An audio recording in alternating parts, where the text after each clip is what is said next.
1.5 ತಿಂಗಳಿನಿಂದ ಸಂಪುಟ ವಿಸ್ತರಣೆ ಆಗುತ್ತೆ ಅಂತ ಕಾಂಗ್ರೆಸ್ನ ಶಾಸಕರು ಕಾಯ್ತಾ ಇದ್ದಾರೆ. ಹೀಗೆ ಕಾಯ್ತಾ ಇದ್ದಂಥವರಿಗೆ ಒಂದಿಷ್ಟು ಸಿಹಿ ಸುದ್ದಿಯೂ ಕೂಡ ಬೇಗನೆ ಸಿಗಬಹುದು ಅಂತ ಅಂದ್ಕೊಂಡಿದ್ರು. ಆದರೆ ಸಂಪುಟ ವಿಸ್ತರಣೆಗೆ ತಾತ್ಕಾಲಿಕ ಮುಂದೂಡಿಕೆಯನ್ನು ಮಾಡಲಾಯಿತು ಅನಿವಾರ್ಯ ಕಾರಣಗಳಿಂದಾಗಿ.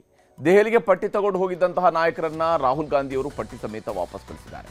ಸಂಪುಟಕ್ಕೆ ಯಾರನ್ನ ತೆಗೆದುಕೊಳ್ಳಬಹುದು, ಯಾರನ್ನು ಬಿಡಬಹುದು ಅನ್ನುವಂತಹಕ್ಕೆ ಸಂಬಂಧಪಟ್ಟಂತೆ 3 ಪಟ್ಟಿಗಳು ರೆಡಿಯಾಗಿದ್ದವು. ಸಿದ್ದರಾಮಯ್ಯನವ್ರದ್ದು ಒಂದು ಲಿಸ್ಟ್ ಆಗಿದ್ದರೆ ಡಿ.ಕೆ. ಶಿವಕುಮಾರ್ ಅವರಿಂದ ಮತ್ತೊಂದು ಲಿಸ್ಟ್ ರೆಡಿಯಾಗಿತ್ತು. ಇದರ ಜೊತೆಗೆ ಕೆಪಿಸಿಸಿ ಅಧ್ಯಕ್ಷ ಬಿ.ಕೆ. ಹರಿಪ್ರಸಾದ್ ಅವರು ಕೂಡ ಪಕ್ಷದ ಪರವಾಗಿ ತಮ್ಮದೇ ಆದಂತಹ ಒಂದು ಪಟ್ಟಿಯನ್ನು ರೆಡಿ ಮಾಡಿಕೊಂಡಿದ್ದರು. ಆದರೆ 3 ನಾಯಕರಿಗೆ ಚರ್ಚಿಸಿದ ನಂತರ ರಾಹುಲ್ ಗಾಂಧಿಯವರು ಯಾವುದೇ ಪಟ್ಟಿಗೂ ಕೂಡ ಒಪ್ಪಿಗೆಯನ್ನು ಸೂಚಿಸಿಲ್ಲ. ಹೊಸದಾಗಿ ನೀವೆಲ್ಲರೂ ಕೂಡ ಯಾವ ಶಾಸಕರುಗಳಿಗೆ ಮಂತ್ರಿ ಸ್ಥಾನ ಕೊಡಬೇಕು ಅನ್ನುವಂತಹ ಪಟ್ಟಿಯನ್ನು ಮಾಡಿಕೊಂಡು ಬನ್ನಿ ಅಂತ 3 ನಾಯಕರಿಗೂ ಸಲಹೆಗಳನ್ನು ಕೊಟ್ಟು ವಾಪಸ್ ಕಳಿಸಿದ್ದಾರೆ.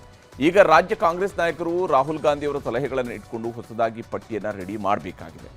ಈ ಬಾರಿ ಹೊಸ ಪಟ್ಟಿಯನ್ನು ಸೂಚಿಸೋದಕ್ಕೆ ಕಾರಣಗಳಿದ್ದಾವೆ. ರಾಜ್ಯ ಸಂಪುಟ ವಿಸ್ತರಣೆಯ ಸಂದರ್ಭದಲ್ಲಿ ಈ ಬಾರಿ ವಯಸ್ಸಾದವರು ಸಾಕು, ಅಂದರೆ 60 ವರ್ಷಕ್ಕಿಂತ ಮೇಲ್ಪಟ್ಟಂಥವ್ರು, 70 ವರ್ಷಕ್ಕಿಂತ ಮೇಲ್ಪಟ್ಟಂಥವ್ರು ಇವರೆಲ್ಲರೂ ಕೂಡ ಮಂತ್ರಿಗಳಾಗಿದ್ದು ಸಾಕು, ವಿದ್ಯಾವಂತ ಯುವ ನಾಯಕರು ಬೇಕು ಅನ್ನುವಂಥ ಸೂತ್ರವನ್ನು ರೆಡಿ ಮಾಡಲಾಗಿದೆ. ಇದಕ್ಕಾಗಿ 60% ಹಿರಿಯ ಶಾಸಕರು ಸರ್ಕಾರದ ಭಾಗವಾಗಿರಲಿ, ಆದರೆ ಅವರು ಸಂಪುಟದಲ್ಲಿ ಹೊಸಬರು ಕೂಡ ಅವಕಾಶವನ್ನು ಮಾಡಿಕೊಡ್ಬೇಕು. ಕೇವಲ 60% ಹಿರಿಯರಿಗೆ, 40%ನಷ್ಟು ಹೊಸಬರಿಗೆ ಅವಕಾಶ ಸಿಗಬೇಕು. ಇದರಲ್ಲಿ 40%ನಲ್ಲಿ ಹೆಚ್ಚಾಗಿ ಯುವ ಶಾಸಕರಿಗೆ ಮಂತ್ರಿ ಸ್ಥಾನವನ್ನು ಕೊಡಿಸಬೇಕು ಅಂತ ಸೂಚನೆಯನ್ನು ಕೊಟ್ಟಿದ್ದಾರೆ. ಹೀಗೆ 60-40 ಅನುಪಾತದಲ್ಲಿ ಸಂಪುಟ ಸೇರ್ಪಡೆಗೆ ಬೇಕಾದಂತಹ ಪಟ್ಟಿಯನ್ನು ತಯಾರಿ ಮಾಡಲಾಗ್ತಾ ಇದೆ. ಈ ರೀತಿಯಾಗಿ ರಾಹುಲ್ ಗಾಂಧಿ ಅವರು ಹೇಳಿ ಕಳಿಸಿದ್ದಾರೆ. ಇನ್ನು ಮಂತ್ರಿ ಸ್ಥಾನ ಕೊಡುವಾಗ SC, ST, OBC ವರ್ಗದವರನ್ನು ಕೂಡ ಪರಿಗಣಿಸಬೇಕು, ಅವ್ರಿಗೂ ಕೂಡ ಪ್ರಾಶಸ್ತ್ಯಗಳನ್ನು ಕೊಡಬೇಕು, ಜೊತೆಗೆ ಜಿಲ್ಲಾವಾರು ಪ್ರಾಶಸ್ತ್ಯ ಕೂಡ ಸಿಗಬೇಕು ಅಂತ ಹೇಳಿದ್ದಾರೆ. ಮಂತ್ರಿ ಸ್ಥಾನ ಪಡೆಯುವಂತಹ ಶಾಸಕರಿಗೆ ಅವರವರ ಜಾತಿ ಸಮುದಾಯವನ್ನು ಸೆಳೆಯುವಂತಹ ನಾಯಕತ್ವ ಗುಣ ಇರಬೇಕು ಅಂತ ರಾಹುಲ್ ಗಾಂಧಿ ಹೇಳಿದ್ದಾರೆ. ಮುಂದಿನ 20 ವರ್ಷ ಪಕ್ಷ ಸಂಘಟಿಸುವಂತಹ ನಾಯಕತ್ವದ ಗುಣ ಇದ್ದವರಿಗೆ ಮಾತ್ರ ಈ ಬಾರಿ ಆದ್ಯತೆಯನ್ನು ಕೊಡಬೇಕು ಅಂತಾನು ರಾಹುಲ್ ಗಾಂಧಿ ಅವರು ಹೇಳಿ ಕಳಿಸಿದ್ದಾರೆ. ಹೊಸ ಪಟ್ಟಿ ರೆಡಿ ಆದಮೇಲೆ ಮಲ್ಲಿಕಾರ್ಜುನ ಖರ್ಗೆ ಅವರ ಜೊತೆಗೆ ಮೊದಲು ಚರ್ಚೆಯನ್ನು ನಡೆಸಿ ಅದಾದ ಮೇಲೆ ಮುಂದಿನ ವಾರ ಹೊಸ ಪಟ್ಟಿಯನ್ನು ನಾವು ಚರ್ಚಿಸೋಣ ಅಂತ ಹೇಳಿ ಕಳಿಸಿದ್ದಾರೆ. ಹೀಗೆ ರಾಹುಲ್ ಗಾಂಧಿ ಅವರು ಸಲಹೆ ಕೊಡ್ತಾ ಇದ್ದಂತೆ ಮಾಜಿ ಮುಖ್ಯಮಂತ್ರಿ ಸಿದ್ದರಾಮಯ್ಯನವರು ಸಂಜೆಯೇ ಬೆಂಗಳೂರಿಗೆ ವಾಪಸ್ ಆದರು. ಆದರೆ ಮುಖ್ಯಮಂತ್ರಿ ಡಿ.ಕೆ. ಶಿವಕುಮಾರ್ ಅವರು ಕೆ.ಸಿ. ವೇಣುಗೋಪಾಲ್ ಅವರ ಜೊತೆಗೆ ಪ್ರತ್ಯೇಕವಾಗಿ ಸುಮಾರು 2 ಗಂಟೆಗಳ ಕಾಲ ಚರ್ಚೆ ಮಾಡಿ ವಾಪಸ್ ಆಗ್ತಾ ಇದ್ದಾರೆ. ಈಗ ರಾಹುಲ್ ಗಾಂಧಿ ಅವರು ಕೊಟ್ಟಿರುವಂತಹ ಸಲಹೆಯ ಮೇರೆಗೆ ಯಾರ್ಯಾರನ್ನ ಮಂತ್ರಿ ಸ್ಥಾನಕ್ಕೆ ತಗೊಳ್ಬೇಕು ಅನ್ನೋದ್ರ ಬಗ್ಗೆ ಕಾಂಗ್ರೆಸ್ ಪಾಳೆಯದಲ್ಲಿ ಚರ್ಚೆ ನಡೀತಾ ಇದೆ. ಇನ್ನೊಂದು ಕಡೆ ನಮಗೂ ಮಂತ್ರಿ ಸ್ಥಾನ ಸಿಗಬೇಕು ಅಂತ ಆಕಾಂಕ್ಷಿಗಳು ಆಸೆ ಪಡ್ತಾ ಇದ್ರೆ, ಜಿಲ್ಲಾವಾರು ಪ್ರಾತಿನಿಧ್ಯದಲ್ಲಿ ಬೆಳಗಾವಿಗೆ 2 ಮಂತ್ರಿ ಸ್ಥಾನ ಕೊಡಬೇಕು ಅಂತ ಸಚಿವ ಸತೀಶ್ ಜಾರಕಿಹೊಳಿ ಅವರು ಕೇಳ್ತಾ ಇದ್ದಾರೆ. ಸಚಿವ ಸಂಪುಟಕ್ಕೆ ಬಂದಿದ್ದೀವಿ, ಚರ್ಚೆ ಮಾಡಿದ್ದೀವಿ. ಡೆಲ್ಲಿ ಅವರು ಏನು ಹೇಳಬೇಕು ನನಗೆ ಹೇಳಿದ್ದಾರೆ. ಇವತ್ತು ಖರ್ಗೆ ಸಾಹೇಬರು ಇಲ್ಲ, ಅವರು ನಾಳೆ ಬರ್ತಾರೆ.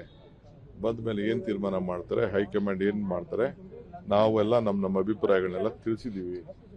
ಅವ್ರೇನು ಮಾರ್ಗದರ್ಶನ ಕೊಡಬೇಕು ಕೊಟ್ಟಿದ್ದಾರೆ. ಅವ್ರು ಯಾವಾಗ ಹೇಳ್ತಾರೋ ನಾನು ಸಿದ್ಧತೆ ಮಾಡ್ಕೊಂಡಿದ್ದೀನಿ. I've been earlier as well. So this time I think they're going to look at new faces, youngsters, and there are so many other criteria which they're looking into.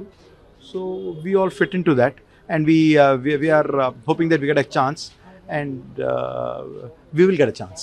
ಇದೆ ರಾಜೇ, ಅಲ್ಲಿ ಚರ್ಚೆ ನಡೀತಾ ಇದೆ. ಒಂದಂತಿ ಕೊಡ್ಲೇಬೇಕು, ಕಂಪಲ್ಸರಿ ಒಂದಂತಿ ಕೊಡ್ಲೇಬೇಕು. ಸೊ ಎರಡನೇದು high command ಕೊಟ್ಟಿದ್ದಾರೆ.